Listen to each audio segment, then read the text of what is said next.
On Monday, security forces deployed tear gas to disperse hundreds of people who had gathered at Bogota's Bolivar Plaza. The demonstrators say it's the police that they're protesting against. We are marching against police brutality because it's necessary to reform Colombia's police. It is militarized, police that are not trained to respond to street protests and treat social protesters like criminals. The unrest follows the death of 44-year-old Javier Ordóñez on September 9th. A video showing Ordóñez being beaten and repeatedly tased by police went viral on Colombian social media.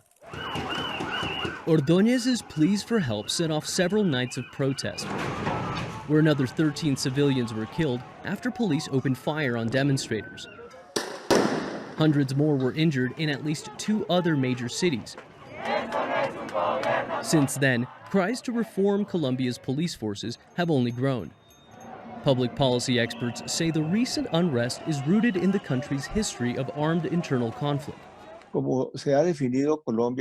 Colombia has been defined as a country at war, whether it be a war of secession, a drug war, or a war on terror, where all of the tools of the state are in the function of that war. The result of this is that citizens who protest or who do not agree with the public order are treated as criminals, delinquents, or potential terrorists.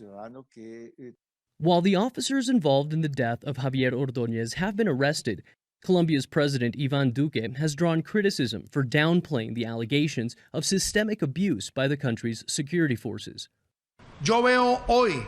I'm glad that the institutions functions, that they have arrested those who have dishonored their uniforms, but also that our security forces continue to be brave and always defend the national interest. Because we can't let the institution be stigmatized, we have to individualize those responsible and make an example of them. Critics of the Colombian president say the country's problems go far beyond police abuse, pointing to a recent uptick in violence nationwide.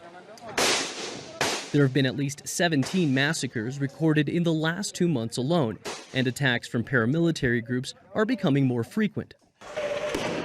The recent protests highlight the concern many share that the violence of decades past is returning to Colombia.